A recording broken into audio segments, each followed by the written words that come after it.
Hey everybody, it's Phil Strizzo from Select Software Reviews, back with Whiteboard Wednesdays, and today we're talking about something that I think is pretty misunderstood within the talent acquisition sphere, and that is cost per hire versus your marginal cost per hire. How much does it cost to get you that extra individual?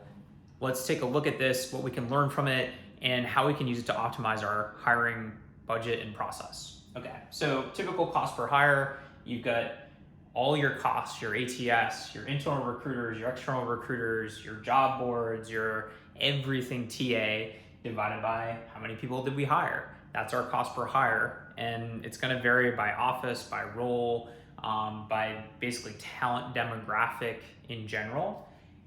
And that's a really useful thing to know for your organization. You always want to be driving that down, obviously. The marginal cost per hire is how much does it cost to get that extra person? And the question mark here is how are we going to acquire that person and how much extra cost does it take? Because if we think about some of these costs that we have here in our cost per hire, like an ATS, like to a large extent our recruiting team, to our maybe career website, etc. A lot of these are actually fixed costs. And so our cost per hire might be $7,000. Does that mean that we should spend $7,000 for every incremental person that we hire? Maybe if it's an engineer and we otherwise would have spent that money on a recruiting agency, and maybe not if it's somebody who's working in a retail role that maybe our cost per hire is really low because it's on Indeed. And so this 7,000 number is very nuanced because you've got all these different talent demographics. And when you're thinking about new acquisition channels, you shouldn't just be thinking about the $7,000 number. You should be thinking, okay, we've got two types of people in an organization. There's retail and engineers, right? And so our cost per hire, if we break this thing down, for retail is $500, and for engineers, it's $10,000, and the weighted average is $7,000.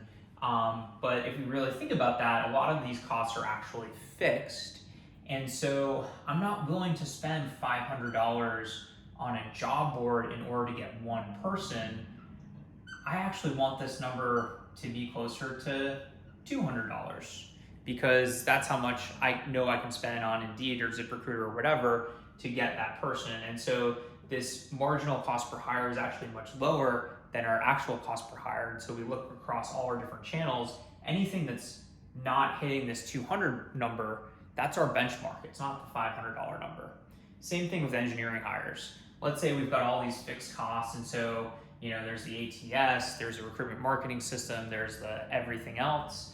And so our actual marginal cost per hire is actually like 7,000. And so when we look at our TA channels, maybe we've got LinkedIn sourcing, that's 5K, and we've got Glassdoor, that's 8K, and we've got Indeed, that's 3K or something like that.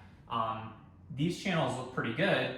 This one actually, even though it's less than our cost per hire, is above our marginal cost per hire, and we should kill this and we should funnel money most likely into this channel because it is only $3,000. Pretty simple, but it can actually drastically change the way that you think about your talent acquisition spend, where you spend your time, your money, and all your other resources. Phil Strizzo from Select Software Reviews. Thanks for checking out Whiteboard Wednesdays. Let me know in the comments if you have any questions.